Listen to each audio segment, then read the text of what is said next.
August 11th, 2024. How's it going, guys? Well, I got another video for you. And what are we going to talk about? We're going to talk about Las Vegas. We're going to show a lot of photos. We're going to talk about the crime out there, how it compares to Kansas City. And I'm going to show a few things what's going on out there. But overall, Las Vegas, they seem to keep a lot of the problems down with a lot more police and security out there. And it does seem to work. I mean, I got things to show out there, and I'm going to show some things that just took place today here, Saturday, this morning. And let's just take a look at this real quick, guys. First thing, we'll start where we stayed at the Luxor. So hold on. All right, guys. Now, we stayed in the Pyramid, and this is one photo shot that I took from my phone, which I thought was an awesome sight, because it looks like there's a phoenix rising almost from the very tip of that pyramid. Isn't that awesome, guys? But let's talk a little bit about the Pyramid and the hotel itself. Really not that bad. It was a little congested on getting up and down, basically, from the different floors, because there was a lot of people going in and out. But other than that, it was pretty easy to get around there in the Pyramid. Now, the hallways are a little bit wore down. Not too bad. I mean, for the age of it, it's well worth the money.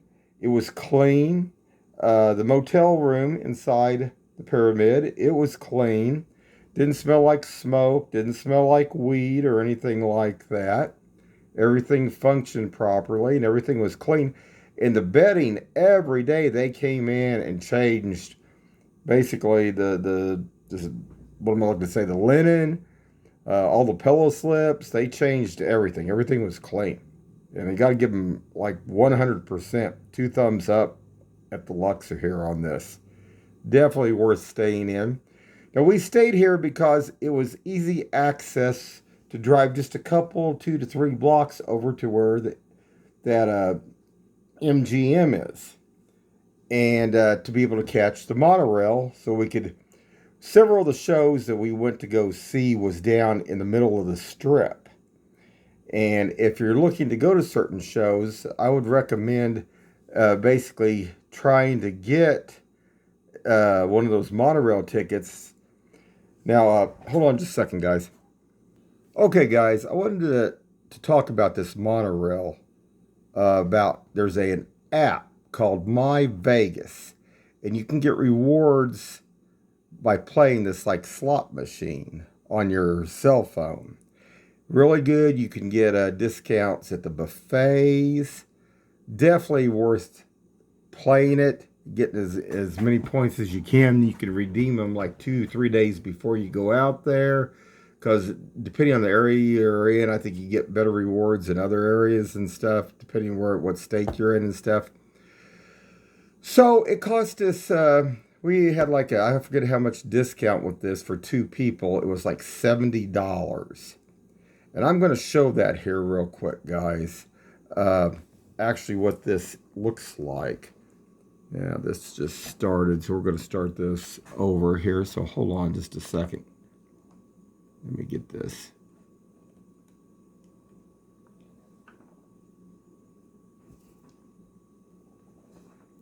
Hold on, guys. All right.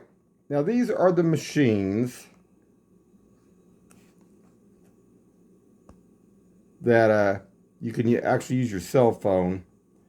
And you basically, because it gives you, depending on how many days you purchase, and what you seen there was these 2 arms that open and close. You see that right there, guys? Now, 2 times these things came back on us.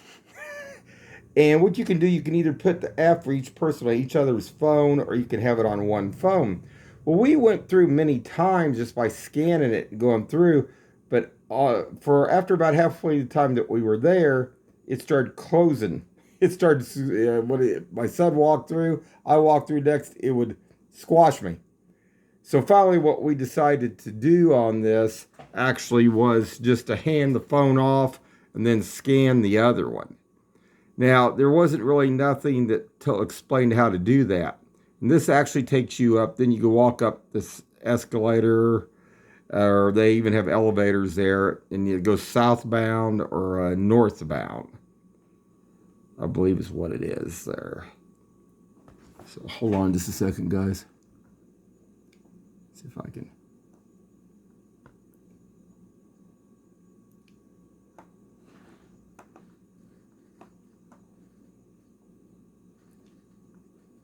Ah. All right. I'll play it one more time, guys, let you see this. But anyway, you can see how this is done. Now, there are people that try to squeeze past this stuff and sets alarms and stuff off. That wasn't the case here. We, like I say, we walked through most of the time, but for some reason, then it wasn't taking it. So then we had to actually pass each other the phone off separately like that. Now, you can put it individually, I guess, on each other's phones, depending on how many people you have or whatever. I think it's only up to 2 you can do that with. So I wanted to show that. Now, there was some interesting stuff that took place here. I want to talk about too later on when we came back the first night from this show. Like I said, we're going to talk about crime. We're going to talk about drugs. We're going to talk about prostitution a little bit too on all this. But as you can see, this was fairly empty when we went up there this night. But it makes it easy to really get back and forth and get around. Would recommend this. Fairly safe.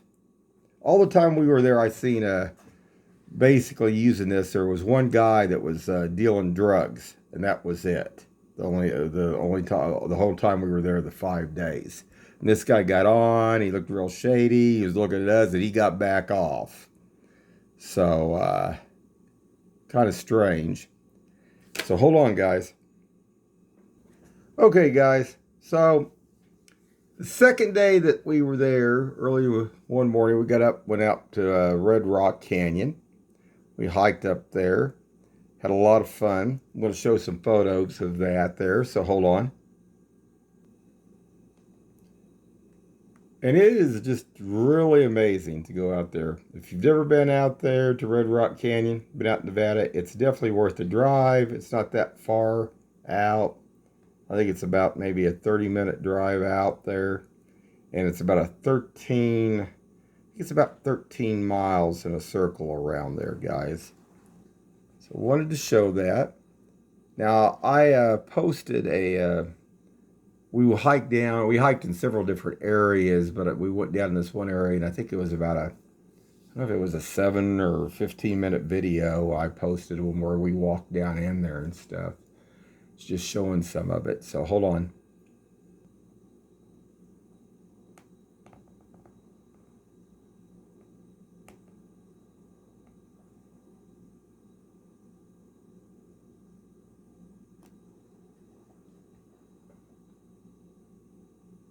They do have like I would call it kind of like a little ranger station there that you can go in there to, museum. You can look at the different things. It talks a little bit about the wildlife that's there and stuff, guys. So I wanted to show this. So hold on.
This little guy was hiding out from the heat. Pretty cool stuff, guys. Then we got us like a little desert grasshopper there, guys. Boy, now he blends right with the sand.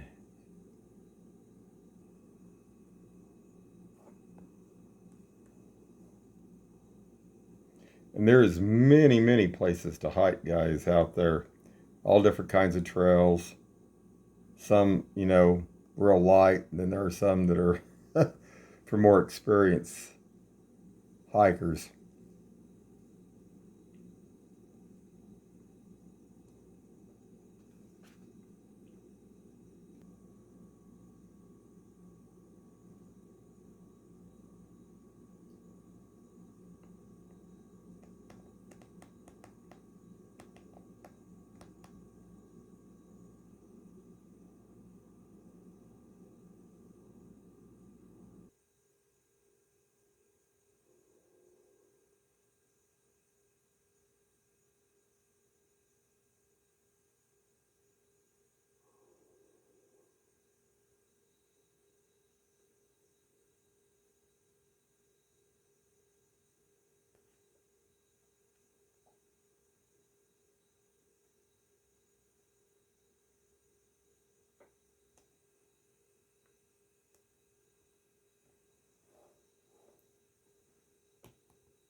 All right, guys. Now this is just a like a little sign there. This shows there's a Calico Hills 1, and then there's a 2 further on in as you're driving along basically the 13-mile drive around there where you can get off at certain locations and hike.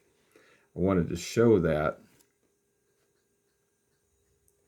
Now this is one area we did hike up into. Uh, I don't know if you guys can see. I'm gonna move my little hand cursor, and you can see there was a lady also that it was hiking up over in this area over here.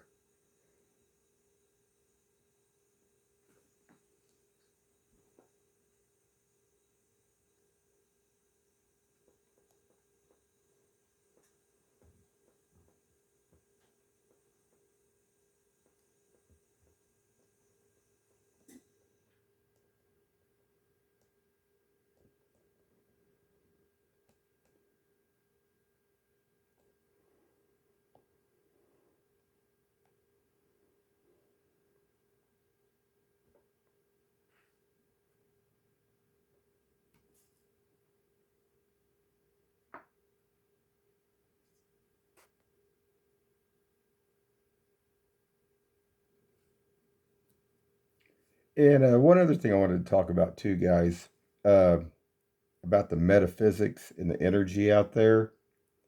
Just like here in Kansas City, it's I didn't see much difference. It's very strong, but what I did see difference is I did a few things out there because I wanted to see actually about this energy, what it would feel like, and over on one of the side of one of these, like I don't know if you want to call it a mountain or hill or whatever.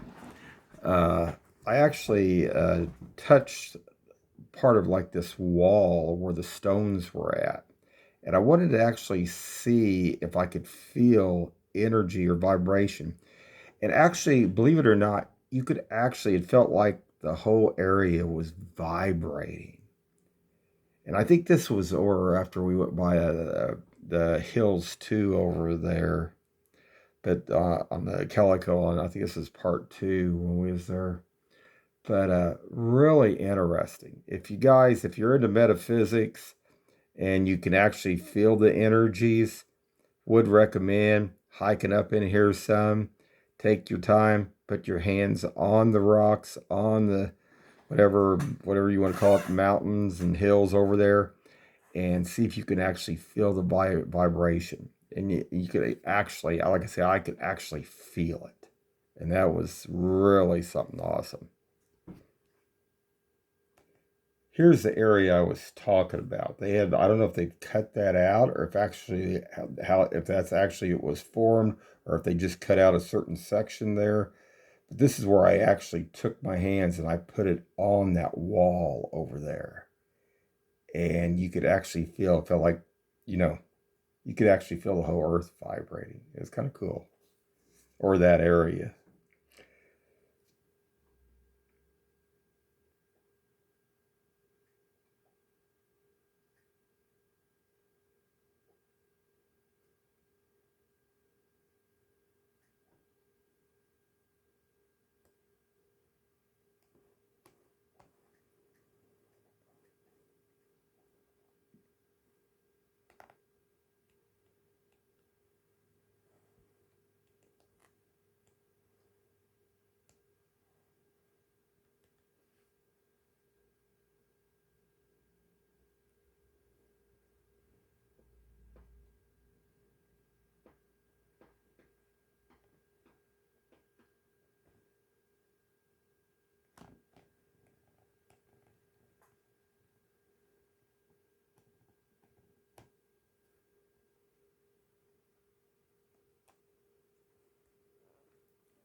A lot of people out here to bike too, or they can rent bikes, or you can rent like scooters, motorcycles, a little bit of everything. There's groups that go out there.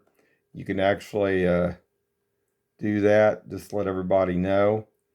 Uh, seen a one couple that was on these bikes, and they were probably, I would say they were probably 65 years old, and they were 2.5 miles in to going around here and stuff.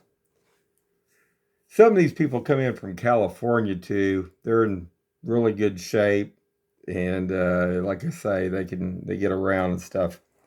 I wanted to show this, guys. I mean, you can't.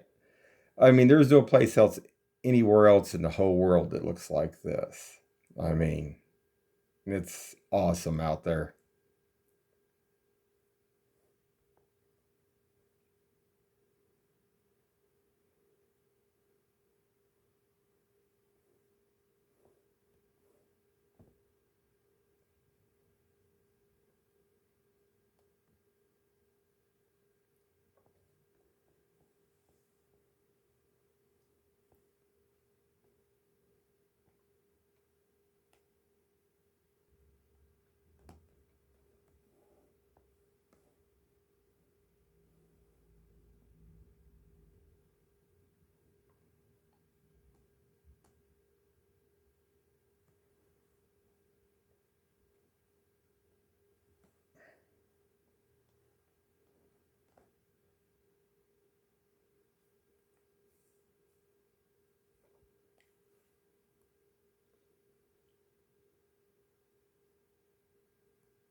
Actually, the video that I did where we hiked somewhat down in that one little area, you guys can check it out.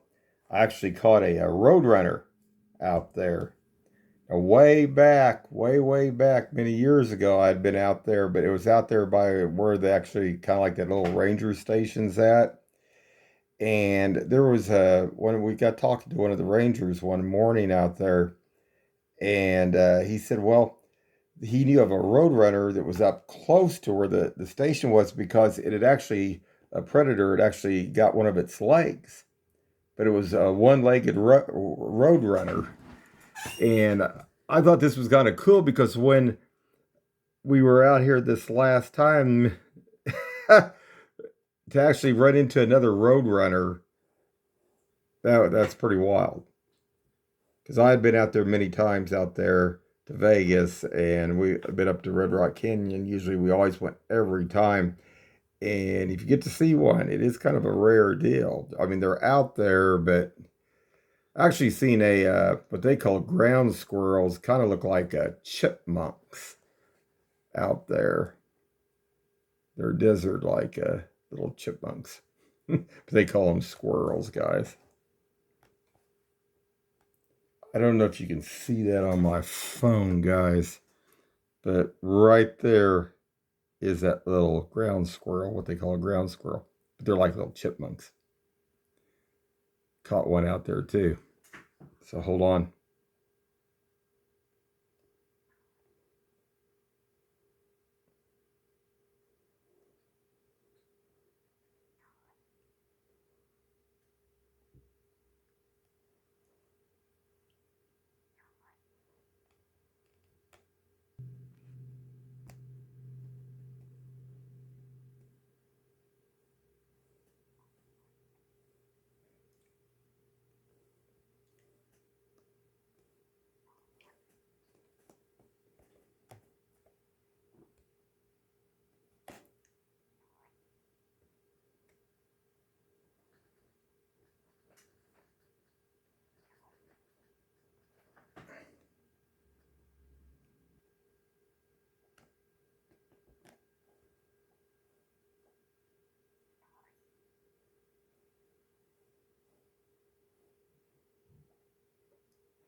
And there's a shot back there at the pyramid, guys. We actually had a room that overlooked all the pools there at the Luxor.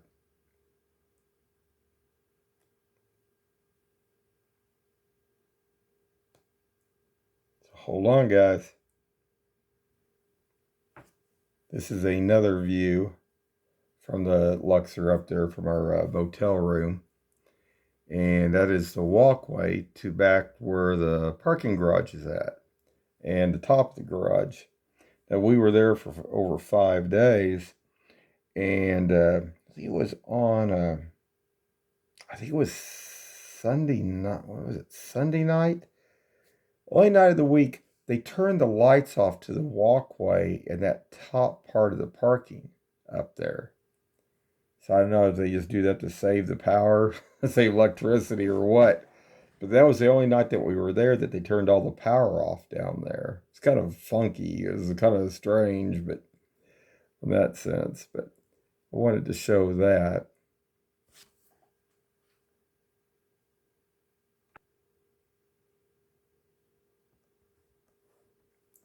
And that's not blurred, guys. That's kind of a haze. It's kind of like smog, kind of in a way, kind of like haze from the heat. Either at, like I say, in the early morning hours or late at night, it gets kind of hazy there.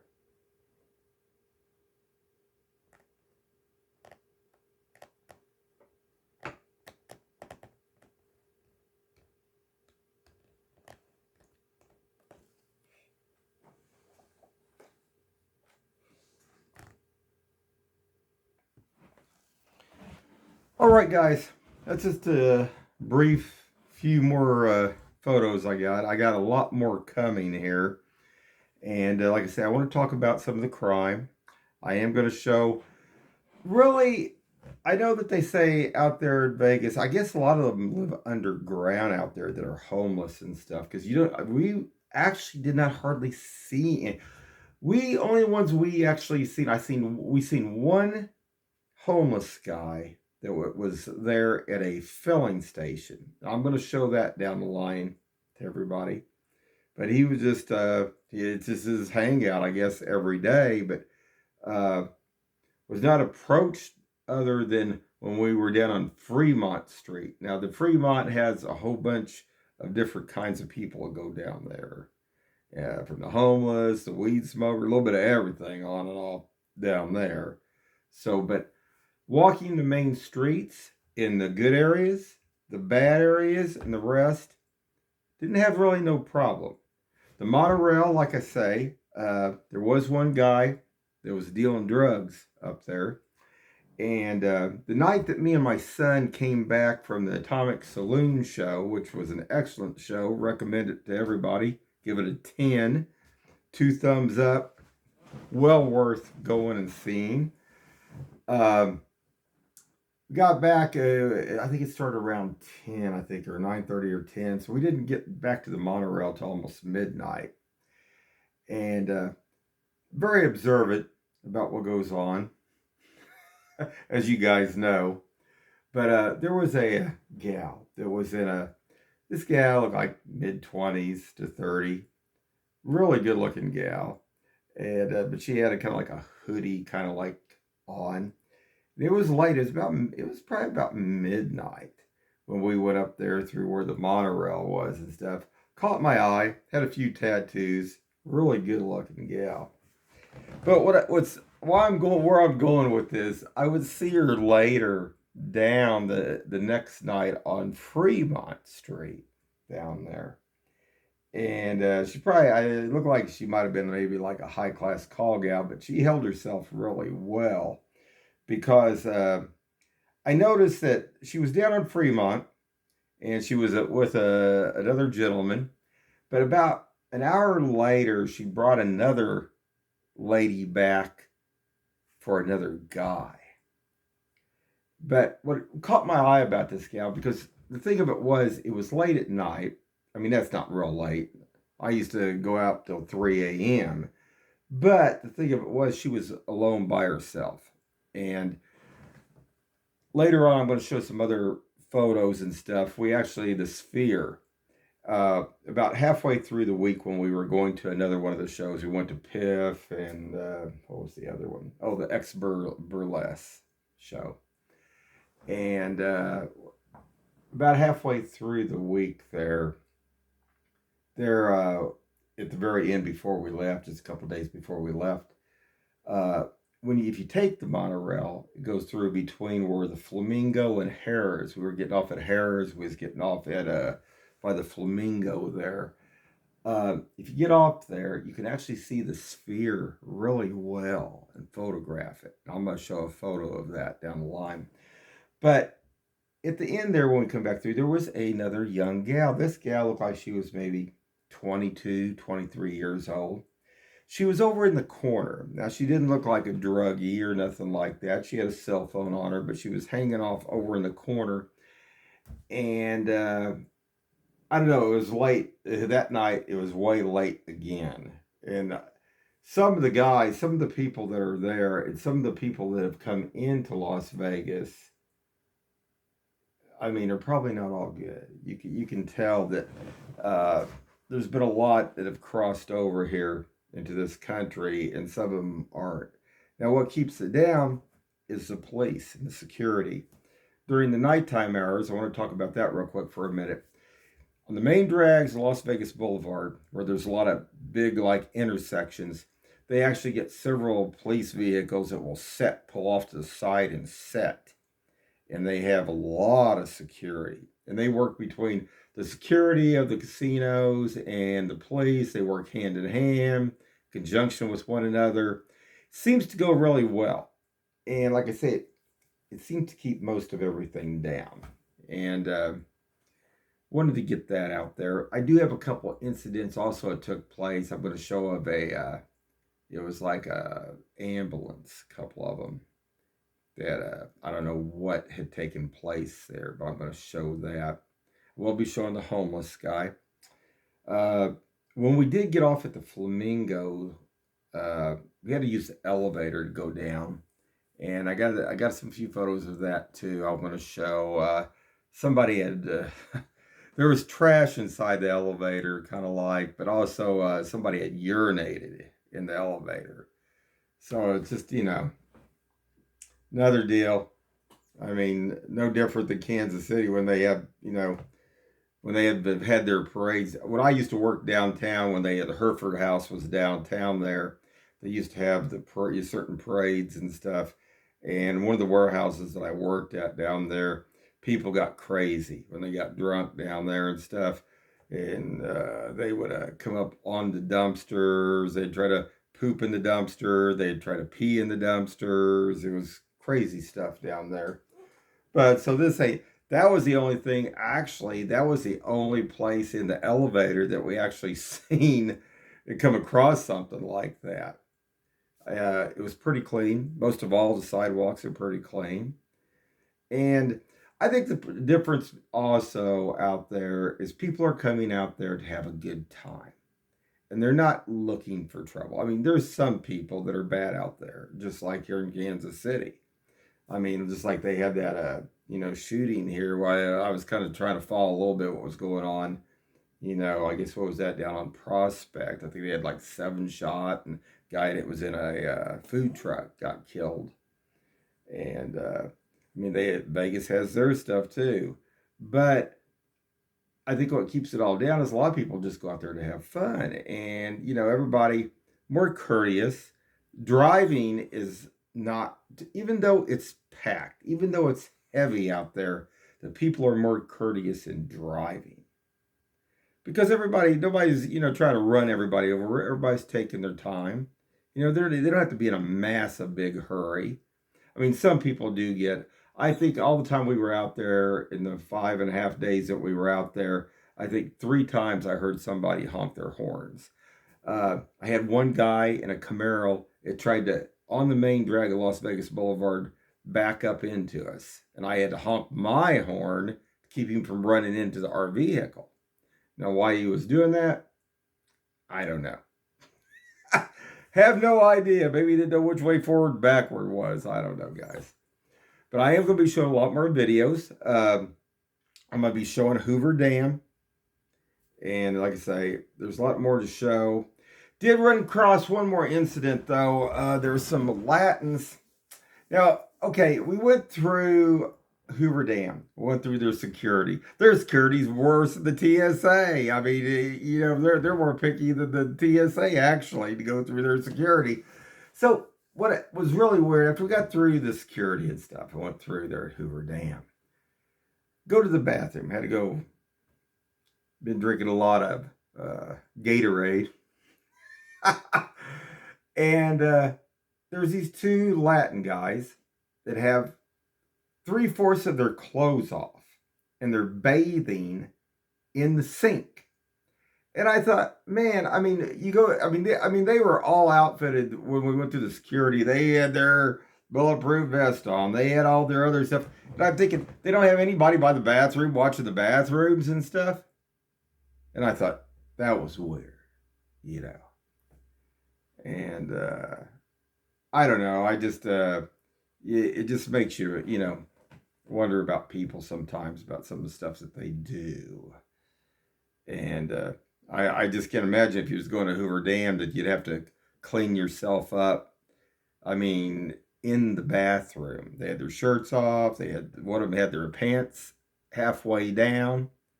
And I did not understand that at all. So, but we had a good time at Hoover Dam. And like I say, I should be showing a lot of videos on that too. But I don't know. That was weird. Anyway, guys, I think I've talked about on this segment what I wanted to talk about. And just trying to think. Oh, and like I say, if you get a chance, like I say, if you go out there, the monorail's really worth it. Just make sure that you hand each other your cell phone and scan, because we had both our deals on there. We scanned it, and we were both walking through, and half through the week, everything was fine. But then all of a sudden, it started not doing it. So then we had to scan each one. Just had to hand the cell phone off to the other one. We had purchased, like I say, 2 deals, and we had got it through that app deal too. Like I say, it was $70. I think it was for like 5 days and stuff, which was a good deal and stuff. But boy, if those things come along and hit you, I got hit 2 times by those things on your legs. They crunch you. not good. But anyway, I think they need to have a little bit better description about what needs to be done on that. You know, if you need to maybe that's the way you're supposed to do, hand the phone off to the other person or something. I don't know. I would think that if they had it logged for both people going through, you'd scan it and it would allow two people to walk through. So I don't know. Maybe it was a glitch, maybe whatever. But to get around, to get to like Piff, to get to the Atomic, to get to, like I say, to the Burlesque, best way to go about it. Then if you're drinking, then you don't have to worry about it. But we stayed at the Luxor. We were it's about, I don't know, 2 or 3 blocks down. So then we just go from the MGM, get in the vehicle, and drive back over to the Luxor. And it was simple enough, not that hard.